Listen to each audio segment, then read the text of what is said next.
Voyage en récit Bertrand Lacarelle. et Geoffroy Scribe. Eh bien, Bertrand Lacarelle, merci beaucoup de me recevoir chez vous en Anjou à Longues-les-Jumelles. Si je suis là, c'est parce que nous avons pu lire à l'antenne dans cette émission de Voyage en récit votre livre intitulé Ultra Graal, sujet autour duquel nous allons parler aujourd'hui. Et je dois dire que pour préparer cette émission, il m'est revenu avoir lu, donc avant votre livre Ultra Graal, donc celui de la Taverne des Ratés de l'Aventure, et avant celui-ci, le livre d'un pope, le pope Michel Evdokimov, orthodoxe, qui vit encore en France aujourd'hui. Un livre sur les pèlerins et les vagabonds mystiques. Ma pérégrination de lecture donc me fait rencontrer par vos écrits des personnages que vous faites intervenir dans vos livres, donc Jacques Vacher, Arthur Cravant, Jacques Rigaud, Rodonsky, et puis dans Ultra Graal, évidemment, tous les chevaliers de cette histoire merveilleuse de la table ronde qu'on ne lit plus guère aujourd'hui. Sont-ils, tous ces personnages, des pèlerins et des vagabonds de la littérature, et nous indiquent-ils une voie que vous vous plaisez à nous faire découvrir dans vos écrits ? Sans doute qu'il y a une continuité entre tous ces livres, donc du premier que j'ai écrit, Jacques Vacher en 2005. Jacques Vacher qui était un précurseur du surréalisme, ensuite Arthur Cravant, précurseur du dadaïsme, Stanislas Rodonsky, lui qui était après-guerre, après la Deuxième Guerre, un dissident du surréalisme. Et puis ensuite, je suis passé grâce à Rodonsky qui était très intéressé par la figure du chevalier, donc au livre du Graal où on retrouve les chevaliers errants. Et le point commun entre tous ces personnages, c'est que c'était en quelque sorte des dissidents. C'était des personnages qui étaient seuls, un peu seuls contre tous, assez incompris à leur époque, et qui ont fasciné par leur destin assez brutal, rapide, leur passage sur Terre assez rapide. Vacher, on sait qu'il est mort très jeune. Arthur Cravant, lui, a disparu vers l'âge de 30 ans au large du Mexique. Jacques Rigaud se suicide à 30 ans. Alors Jacques Rigaud aussi, c'est une figure importante. Rodonsky, lui, a eu un destin très étrange puisqu'il s'est interné lui-même dans un asile psychiatrique pendant 27 ans. À Lyon. À Lyon. Donc des personnages qui étaient complètement à part et en but avec leur époque, en fait, qui ne se reconnaissaient pas dans leur époque et qui annonçaient quelque chose sans doute de profond. Vacher, Cravant, Rodonsky, c'était pas des gens qui avaient la foi, c'était des gens qui avaient une spiritualité sans doute, mais surtout c'était des gens qui, à mon avis, étaient atteints d'un mal, si on peut appeler ça un mal, qui me fascine, et qui s'appelle la lucidité. Ils avaient une forme de lucidité sur le monde qui se déroulait sous leurs yeux, des époques très violentes, très difficiles. Vacher était dans les tranchées en 14-18. Cravant, lui, a fui, c'était un déserteur, et il s'est perdu au Mexique. Rodonsky, lui, a fui le monde, en fait, un monde de plus en plus matérialiste qu'il ne comprenait plus. Il était obsédé par le langage, et sa quête à lui s'est déroulée dans un asile. Et d'une quête à une autre, je me suis retrouvé à m'intéresser à la grande quête, la seule qui soit, la quête du Graal. D'ailleurs, vous donnez le ton, hein. Nous sommes à peine à la page 12 donc, de ce livre Ultra Graal publié donc, chez Pierre-Guillaume Deroux. Vous dites il suffirait de vouloir ressaisir notre âme pour ne pas mourir au pays des machines. Il y a un clin d'œil à Bernanos. Il suffirait de vouloir retrouver du sens, de nous réinstaller dans le triple règne de la nature et le double royaume du ciel et de la terre. Il suffirait de vouloir redevenir des hommes libres, dignes et généreux, de vouloir aimer et nous aimer de nouveau. Rien de bon ne peut naître de la haine et de l'oubli de soi. Et vous dites, quelques lignes plus loin, ne désespérons pas en nos temps d'obscurité dans la nuit qui s'est abattue sur nous. Il suffit toujours d'un petit rien, d'une étincelle, pour amorcer une révolution profonde. Depuis le moment où vous avez écrit ce livre, 2015, nous sommes en 2021, bientôt en 2022, la crise du Covid est passée par là. Y a-t-il encore, il faut la chercher peut-être un peu loin, cette étincelle un peu d'espérance, ou cette crise est-elle symptomatique des mots que vous décrivez là, des mots MAUX? J'ai le livre sur ma table, mais j'ai pas encore réussi à l'affronter. C'est la crise du monde moderne de René Guénon. cette crise du monde moderne n'est pas nouvelle, ne date pas du Covid. Alors Ultra Graal, j'ai écrit c'est pas en 2015, c'était en 2020. Ah, Enfin, pardon. je l'ai publié en 2020 Oui, oui. et j'ai commencé après 2015. Nous vivons une époque très paradoxale puisque nous vivons une époque dite connectée. Nous sommes connectés au réseau, nous avons l'impression d'être connectés à tout et à tous. Et à vrai dire, nous sommes plutôt dans la déconnexion totale, la déconnexion d'avec l'histoire, la déconnexion d'avec le réel, avec l'homme ancien qui est encore un peu en nous. Avec notre âme, quelque part. Avec notre âme, bien sûr, puisque voilà, depuis le 19e siècle, nous vivons dans une époque de plus en plus matérialiste. On sait que Dieu a été tué à l'époque des Lumières et il est évidemment de moins en moins présent dans le cœur des gens et on est assailli par les objets en fait. Voilà, par ce matérialisme, par cette consommation. Et nous sommes déconnectés aussi, bien sûr, de la nature. Alors, c'est vrai que c'est un sujet à la mode, la nature. Tout le monde, maintenant, veut sauver la nature. Mais comment, pourquoi et comment Pourquoi, déjà parce qu'en fait, il y a sans doute l'intuition que l'homme est quand même, provient de la nature, est quand même lié à la nature et ne peut pas vivre hors sol. Et à mon avis, on se trompe si l'on pense que se reconnecter à la nature, c'est se passer de l'âme et de la spiritualité. Il y a donc une notion d'enracinement. C'est-à-dire, vous en parlez d'ailleurs, mais dans mes lectures actuelles, j'ai justement ce titre de Simone Veil, la philosophe, l'enracinement, puisque vous parlez des gens de la Révolution française. Mhm. Elle écrit, elle met en face des droits des obligations. C'est le préambule Oui. de son ouvrage. Elle dit l'obligation seule peut être inconditionnée. Elle se place dans un domaine qui est au-dessus de toute condition parce qu'il est au-dessus de ce monde. Et elle dit les hommes de 1789 ne reconnaissaient pas la réalité d'un tel domaine. Ils ne reconnaissaient que celle des choses humaines. C'est pourquoi ils ont commencé par la notion de droit. Mais en même temps, ils ont voulu poser des principes absolus. Cette contradiction les a fait tomber dans une confusion de langage et d'idées, qui est pour beaucoup dans la confusion politique et sociale actuelle, le domaine de ce qui est éternel, universel, inconditionné, est autre que celui des conditions de fait, et il y habite des notions différentes qui sont liées à la partie la plus secrète de l'âme humaine. Comment ces propos résonnent-ils en vous par rapport à ce que vous écrivez et de ce que vous décrivez de cette situation aujourd'hui en France ? Ces propos résonnent en nous de plus en plus, puisque au début de l'enracinement, Simone Veil distingue les besoins de l'âme. Et je crois que le premier besoin de l'âme, c'est le besoin de l'ordre. Alors c'est vrai qu'aujourd'hui, c'est un mot qui fait peur. Le deuxième besoin, c'est la liberté. Et elle a un développement très intéressant sur la liberté qui aujourd'hui fait sens. C'est la liberté, effectivement, c'est une liberté, la liberté de choisir. Mais de choisir, évidemment, en prenant en compte des règles. Parce qu'on ne peut pas faire n'importe quoi. On se rend bien compte que le bien commun est régi par des règles. Mais pour que ces règles soient pleinement acceptables, qu'on puisse choisir en pleine conscience, il faut que ces règles soient claires, émanent de gens respectables. Sinon, on ne peut pas choisir et donc on ne peut pas vraiment être libre. Et évidemment, c'est crucial de nos jours. C'est comment accepter aujourd'hui de faire un choix en ne comprenant rien, en ayant des informations contradictoires en permanence, en étant submergé d'informations. Et je parlais de connexion, déconnexion. Aujourd'hui, on est connecté à un maelstrom d'informations qui n'ont plus aucun sens et qui confinent à l'absurde, en fait.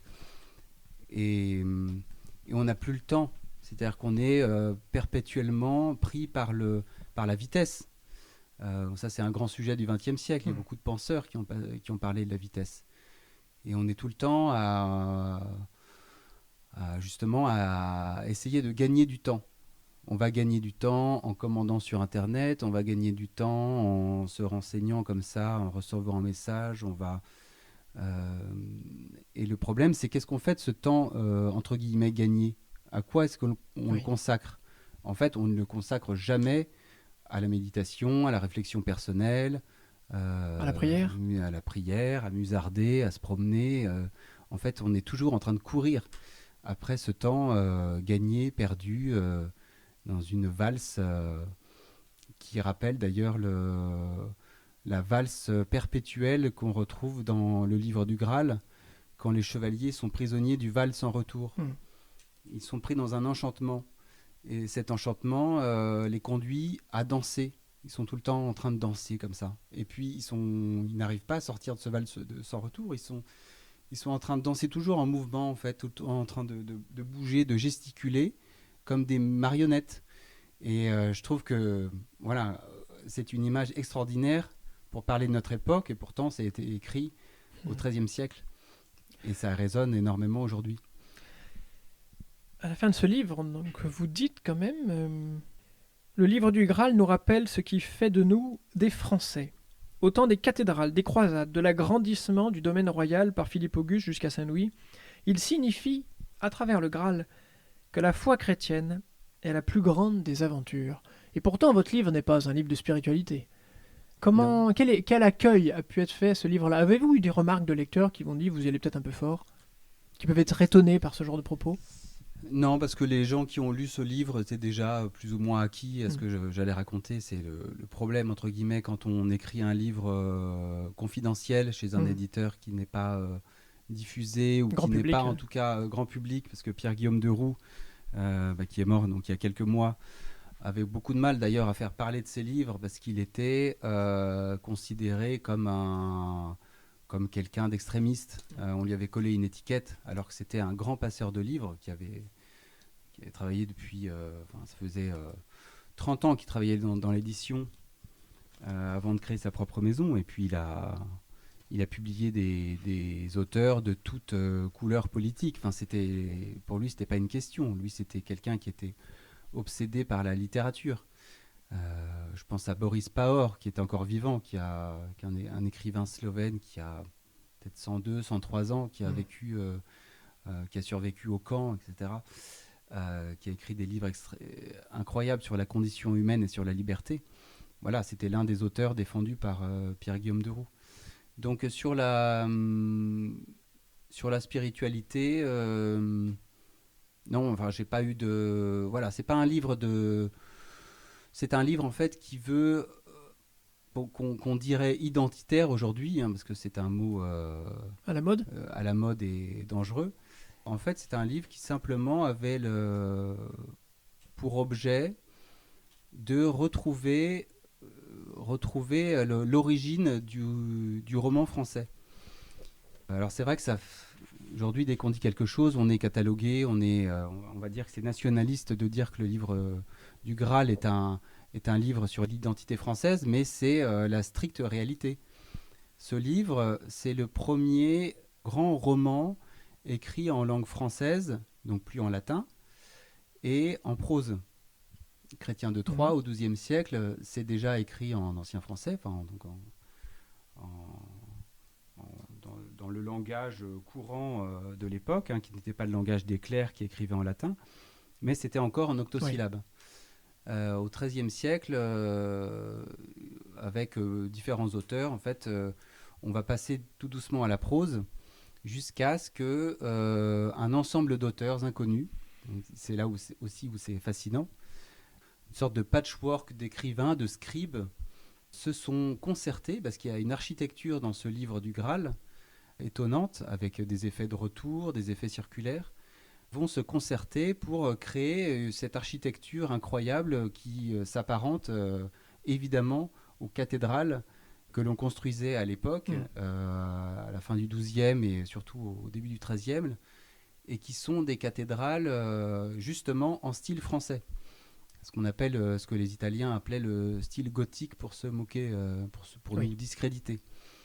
Donc voilà, on retrouve dans ce premier grand roman français forcément quelque chose. C'est pas anodin, c'est que Ça a irrigué ensuite c'est l'époque au XIIIe siècle où quand même la nation française est en train vraiment de prendre corps. Après Bouvines en 1214, il y a quelque chose qui se passe avec Philippe Auguste. Et le territoire s'étend jusqu'à l'époque du Pré-Carré de Vauban, où on commence à avoir vraiment la vision de la France d'aujourd'hui avec ses limites, ses frontières naturelles. Et on y va, et ça commence vraiment au XIIIe siècle. Ce livre scelle-t-il quelque part une première identité française autour d'un livre, autour d'une histoire commune, autour de bâtiments tels que vous les évoquez avec les cathédrales ? On retrouve on retrouve l'identité française pour moi parce que c'est le mélange idéal entre la recherche spirituelle et le caractère français. Une audace, un courage. Voilà, le caractère français qui est évidemment symbolisé par les chevaliers. Alors une certaine image de la chevalerie qui n'existait pas vraiment à l'époque, mais qui était une sorte de fantasme.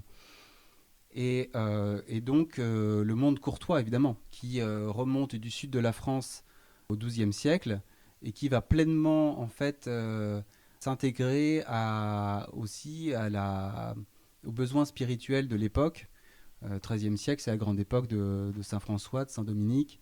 Il y a la somme théologique. Il y a les cathédrales. Il y a vraiment quelque chose à l'époque qui se passe d'extraordinaire. Tout arrive en même temps. Et c'est pour ça qu'on a vraiment un sentiment de renaissance. On appelait ça, les historiens appelaient le 13e, fin 12e, début 13e, appelaient ça la première renaissance. On avait déjà, les textes de l'Antiquité circulaient déjà au 11e, 12e. Mais là, vraiment, on a une connaissance de ces textes qui est très forte. C'est pour ça que quand on lit le livre du Graal, évidemment, parfois on a l'impression de lire l'Iliade et l'Odyssée, parce qu'il y a des scènes de bataille extraordinaires. Et puis il y a ce personnage ultra-moderne, en fait, de Lancelot, qui est aussi, par certains égards, une sorte d'Ulysse. Je vais faire une diversion, mais nous sommes là dans la taverne des ratés de l'aventure et vous écrivez « Il y a peu de vertu dans l'action des masses d'hommes, dit Thoreau. L'individu seul est révolutionnaire, comme l'a démontré Alain Jouffroy, l'ami de Rodensky. Une masse ne vaut que par l'addition des individualités et non par la massification des individualismes. Tyrannie de la majorité, entre guillemets. La majorité n'est jamais qu'une masse grégaire qui se range derrière une idée ou un homme, le berger ou le guide. Aujourd'hui, dans un mouvement inverse et une forme de masochisme, de repentance, il existe parallèlement une tyrannie de la minorité. Même grégarisme, l'individu démocratique finit toujours par se ranger derrière une idée, une pensée majoritaire ou minoritaire, par confort et conformisme. Il est incapable d'exister et de penser par et pour lui-même dans une perspective d'affranchissement. » Vous allez fort, mais l'actualité... y a-t-il derrière cette notion de minorité, quelque part, n'y a-t-il pas une notion d'orgueil ? De vouloir faire de sa minorité une raison d'exister supérieure à celle des autres, au point d'écraser justement celle des autres. Oui. Il y a un phénomène d'individualisme de masse, en fait. On voit bien à travers les communautés qui peuvent être des communautés minuscules sur Internet ou sur je ne sais quelle application qui permet à des gens de s'agglomérer. Mais c'est toujours pour faire son autopromotion, sa publicité. On voit bien aujourd'hui qu'il n'y a plus de cohésion, qu'on ne regarde plus dans la même direction et que chacun y va de son petit désir, de sa petite réalisation et de son petit confort. Et c'est vrai que c'est terrifiant. Alors, je n'ai pas de leçons à donner, mais on voit bien qu'on est dans une division. Voilà, la division, c'est le diable. Et on voit évidemment encore plus aujourd'hui, avec la crise sanitaire, que nous sommes, que beaucoup de gens renoncent à leur liberté pour des questions de confort. Et je conçois que ça soit difficile. On revient quelque part aux droits et aux devoirs de Simone Veil. Voilà, et en fait, à un moment donné, on est obligé de de se dresser, de se lever contre quelque chose qui est injuste, mais ça nécessite des sacrifices. Et je ne dis pas que je serais capable de faire ces sacrifices. On est désarmés aujourd'hui. On n'est plus des chevaliers du XIIIe siècle. À l'époque, il y avait là une forme d'harmonie. Alors on va dire qu'il y avait beaucoup d'inégalités, etc. Si on commence à penser comme ça, à faire des anachronismes avec notre époque, que les femmes n'étaient pas libres, etc. Mais il y avait un ordre. Il y avait les 3 ordres. Voilà, ceux qui cultivaient, ceux qui faisaient la guerre, et puis ceux qui priaient. Et il n'était pas question, c'est amusant parce qu'à cette époque-là, personne ne parle de liberté, c'est un mot qui n'existe pas. À cette époque-là, on parle d'honneur, d'obligation, de devoir envers la communauté. Et l'honneur était une question importante puisque ça obligeait aussi en quelque sorte la noblesse.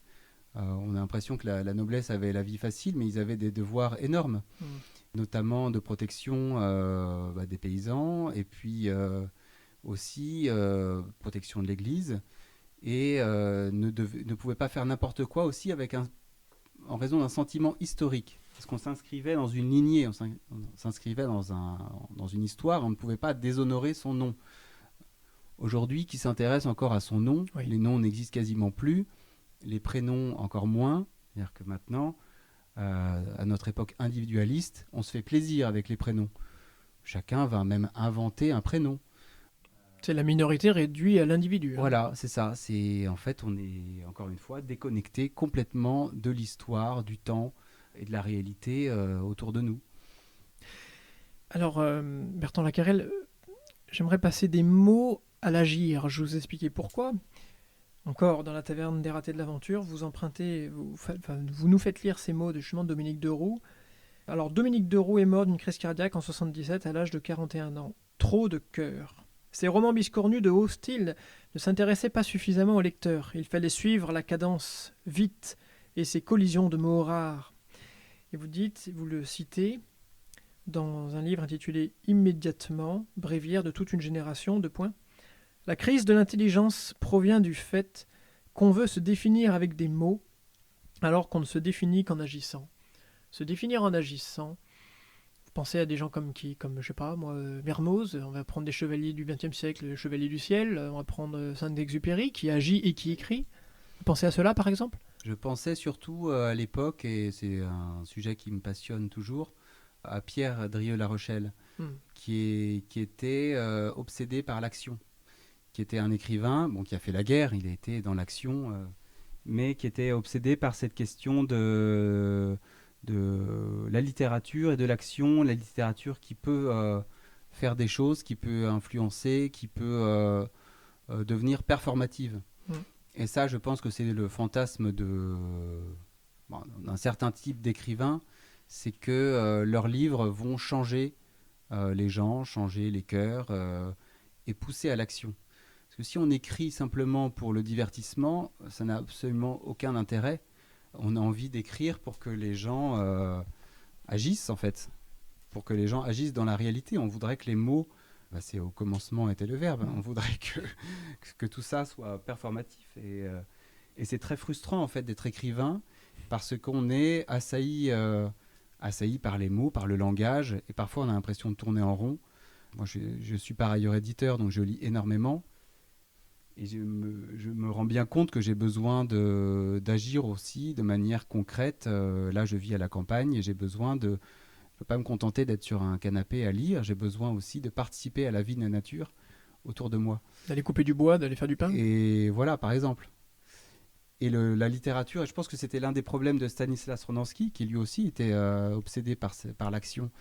Alors lui, c'était une action assez mentale, puisque, comme je vous le disais, il était à Saint-Jean-de-Dieu d'ailleurs. C'est un asile qui s'appelait Saint-Jean-de-Dieu quand même.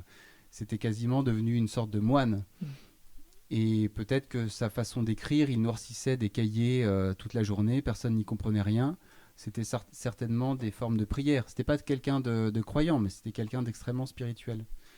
Et le fait d'être à Saint-Jean-de-Dieu, forcément, avait un sens, j'imagine, pour lui.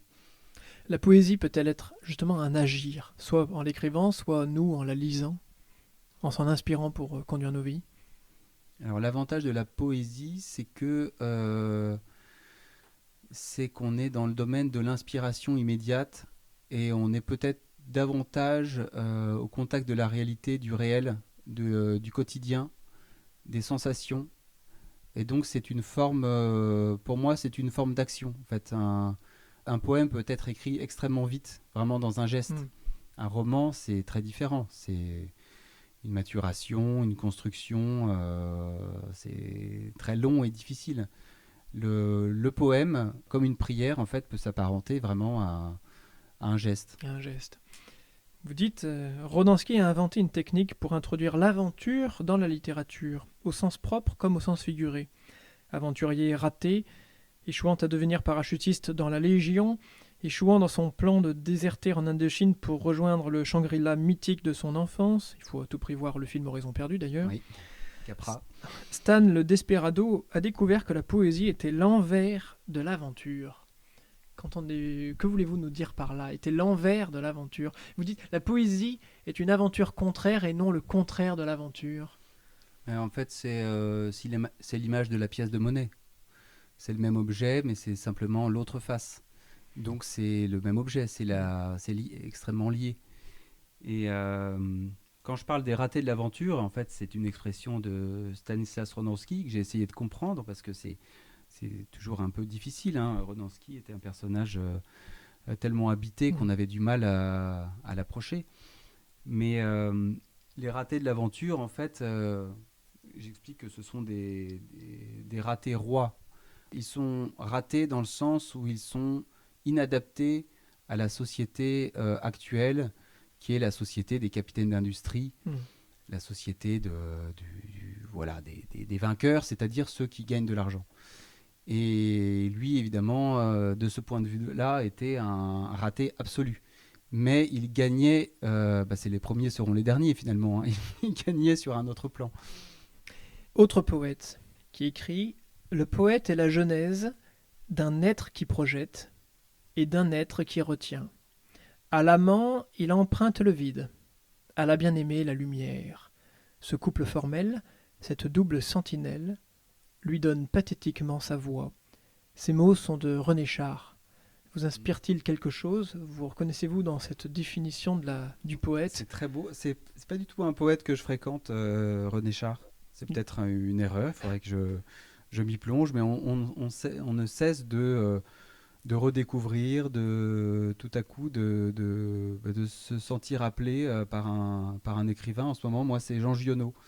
J'ai mis du temps à lire Giono, et plus je le lis, plus je suis fasciné aussi par ses essais un peu de combat. Puis il est difficile de rencontrer sur son chemin tous les vagabonds et les chevaliers errants. Heureusement, il y en a beaucoup. La langue française n'en manque pas, et il reste à les retrouver sur son chemin.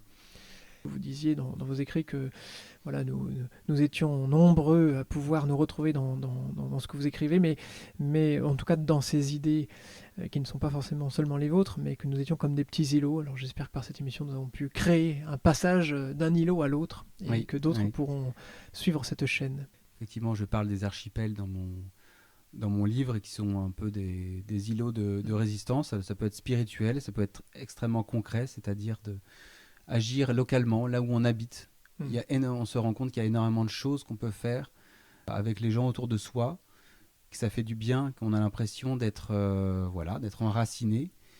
Et de se tourner vers l'autre. C'est la volte à laquelle vous invitez. Voilà, c'est ça, c'est la volte. Le pas de côté, mettre de côté effectivement ce système mondialisé qui nous effraie, cette hyper-connexion qui nous déconnecte, et retrouver le sens du prochain et de la véritable action qui fait du bien.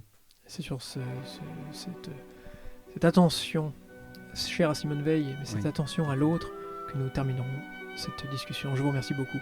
C'est moi qui vous remercie.